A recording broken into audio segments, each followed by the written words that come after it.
El desafío de escribir o de componer algo de manera escrita, pues, supone que conocemos lo que vamos a escribir, supone que sabemos lo que queremos escribir. No es lo mismo querer escribir una tesis, un trabajo académico, un informe, que escribir otros tipos de escritos, otro tipo de escritos. En especial cuando estos tienen más bien un valor literario más que un valor propiamente académico. En este caso, pues vamos a revisar algunos subgéneros de escritura, es decir, algunos tópicos, es decir, algunos ejemplos de escritura que nos pueden ayudar a que soltemos un poquito la pluma. En este caso, vamos a revisar primeramente esto que conocemos como la biografía. Y así de rápido, a lo que vamos. Tenemos 7 consejos útiles para escribir una biografía genial. Esto fue sacado de internet de un blog de escritores. Son 7 pasos que nos van a servir para ello. Primero, para que podamos entender cómo podemos hacer nuestra biografía o una autobiografía, porque también vamos a ver ahorita un poco cómo se hace esto, es elegir tu público. ¿A quién se lo vas a escribir? No es lo mismo escribírselo a un niño, a una niña, que escribírselo a una persona ya adulta, no quiero decir mayor, pero sí adulta. Y el asunto pues es que tenemos que saber a quién se lo vamos a escribir. Entonces, elige el público. Si yo te lo pidiera, pues sabrías que necesitamos o necesitas saber que te lo puedo revisar o que te lo puedo calificar desde el ángulo o desde el punto de vista de un profesor. Pero tú sabes a quién se lo vas a escribir. Entonces piensa en la persona a la que se la vas a escribir. Eso te va a ayudar a seleccionar mejor tus ideas. Comienza con algo impactante. Trata de que tu biografía o del que la biografía que vas a escribir le llame la atención a quien lo va a leer, ¿no? Entonces, por eso, si tuvieras que escribir la biografía de los señores que cometían ciertas atrocidades en Ecatepec hace algunos años, tendrías que decir algo así como los monstruos de Ecatepec y su historia, por decir algo, ¿no?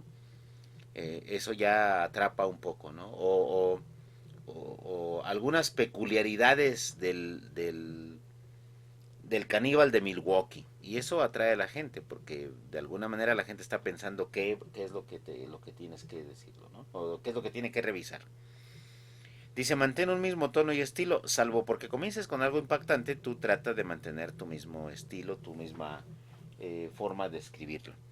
Usa la misma persona gramatical, es decir, que si estás hablando en tercera persona, siempre utiliza la tercera persona para decirlo, ¿no?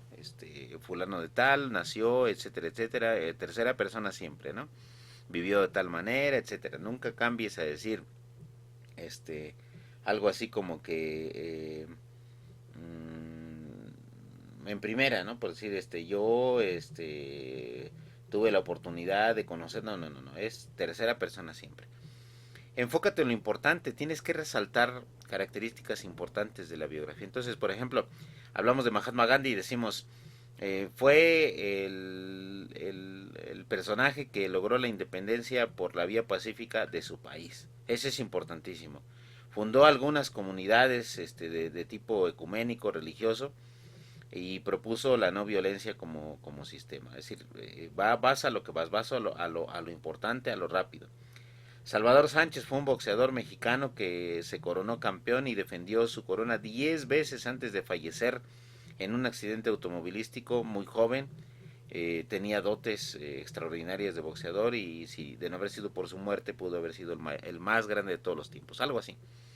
Y bueno, pues ya después publicar tu biografía o publicar la biografía que hagas es un tip adicional y evitar contar lo malo, por ejemplo, ¿no?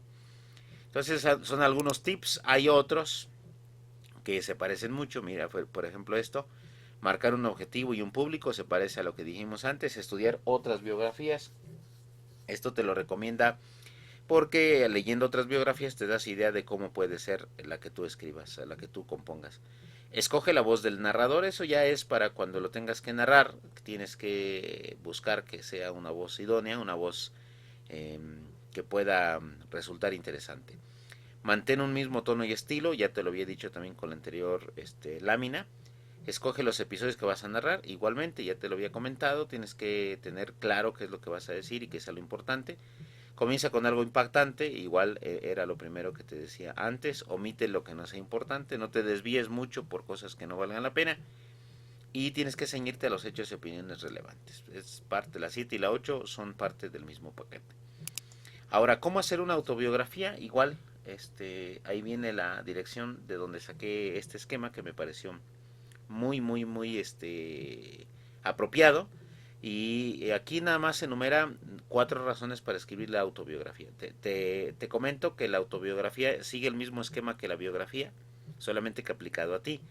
Pero vamos a ver por qué es importante escribir una autobiografía. Primero, porque deja una marca, dice, deje una marca de su vida. Lo que tú creas que puedes escribir de ti debe ser algo como para dejar huella, como para que los otros te recuerden, ¿no? ¿Cómo quieres que te recuerden los otros? ¿Cuál es tu magia en la vida como para que te recuerden, ¿no?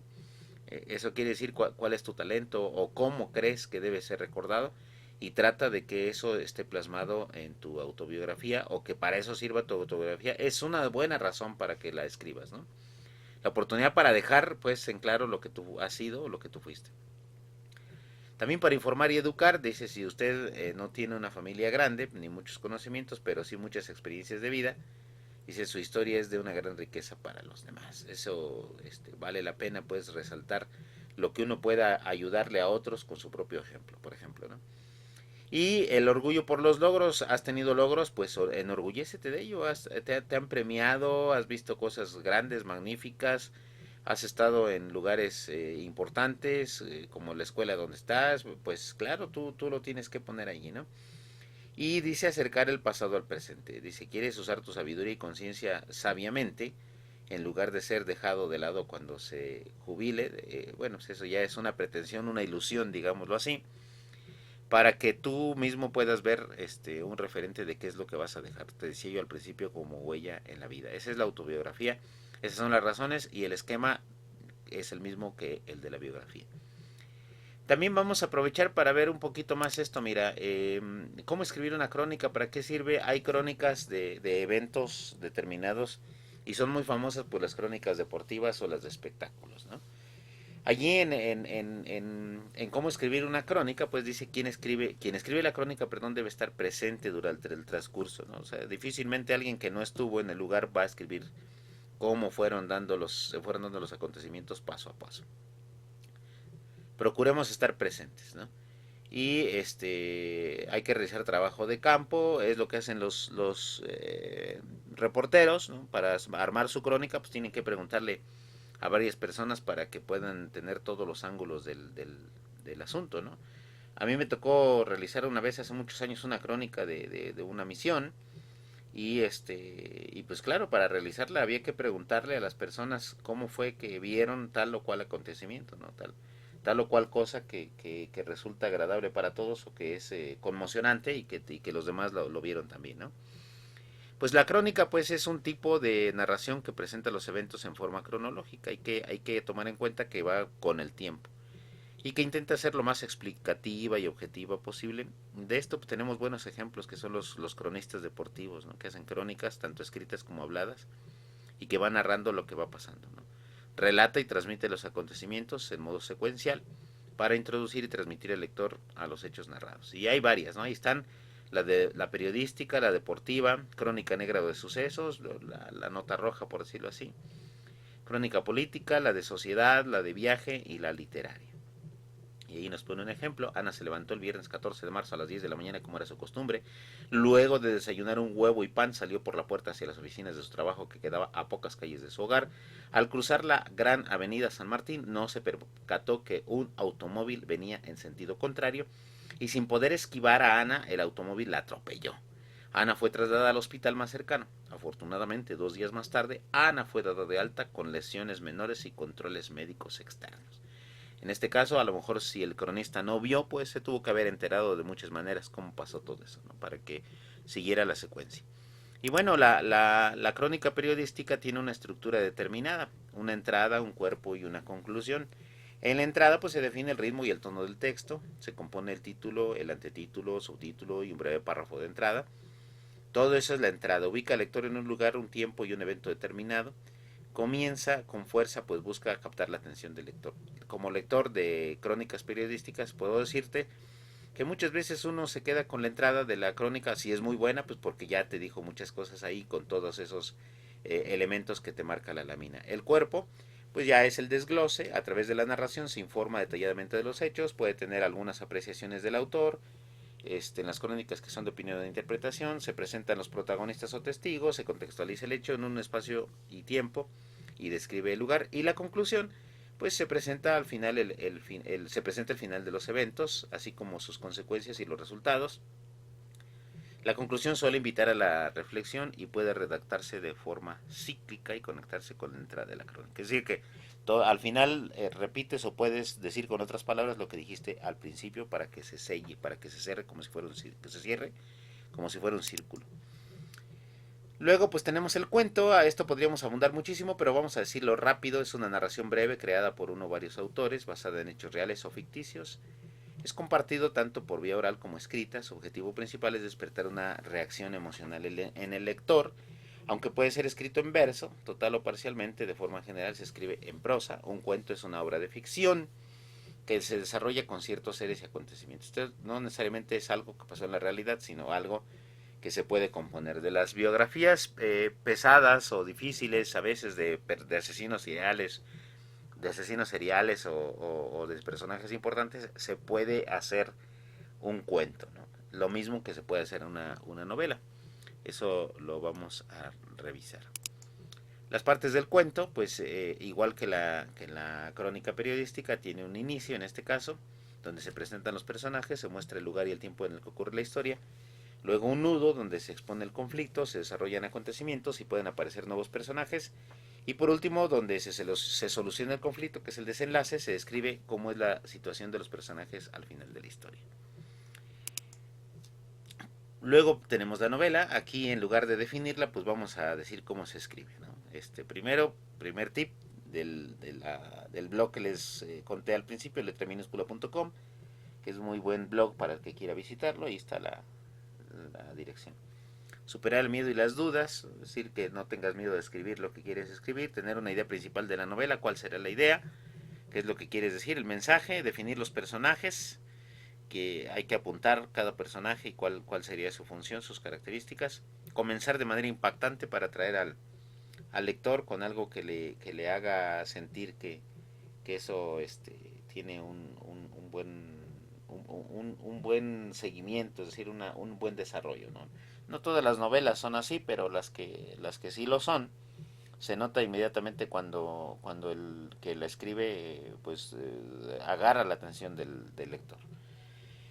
No compararse con nadie, no estés pensando que si tu novela está tan chafa que a lo mejor ni siquiera la va a leer nadie, tú dedícate a escribirla como tú creas que es conveniente.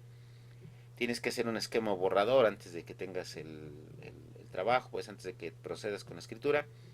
Y lo mismo que con la biografía, pues esto en caso de que quieras que se narre, encontrar la voz del narrador, conoce y trabaja a tus personajes, eso también es importante que lo sepas y trabaja la imitación. El número 8, quiero dar un solo ejemplo, por ejemplo, la novela de El Padrino, si uno ve la película, pues uno puede ver ciertas características de los personajes, pero en la novela se describe personaje por personaje todas las peculiaridades que cada uno tiene y da gusto ver después la película porque uno sabe la historia de todos, ¿no?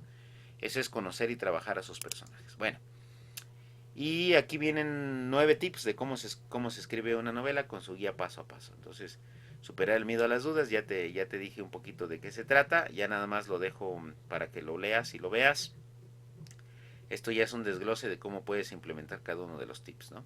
En el caso de la idea principal, como te lo dije, pues tienes que saber de qué se va a escribir tu novela, si no, pues no lo hagas, no puedes ir improvisando. Definir los personajes, pues simplemente es darles una caracterización, quiénes son y cómo son. En el número 4, pues lo del comienzo impactante, ya te lo comenté también. No compararte con nadie, pues no estés pensando en los grandes novelistas, ¿no? Tú haz tu trama y deja en paz la idea de cómo va a ser con los demás, ¿no? El crear un esquema borrador o proyecto te conviene, pues porque antes de que le des forma definitiva puedes cambiarle algunas cosas. Encontrar la voz del narrador, pues esto nada más desde el punto de vista lingüístico dice hay muchas maneras de plantear al narrador del texto. En este caso, quien lleva la conducción de la novela puede ser omnisciente, es decir, que está en todas partes, puede ser en tercera persona, puede ser un testigo en la primera persona, varios narradores, etcétera. Desde el punto de vista de quién lo vas a hacer. Conoce y trabaja tus personajes, como te lo dije hace rato. Y trabajar la imitación es más o menos saber contextualizar en dónde se van a desarrollar cada uno de los personajes. Eso es un poco de contenido que puedes ver para la creación de algunos subgéneros literarios para ir preparando pues una escritura más y mejor desarrollada de tu parte. Muchas gracias.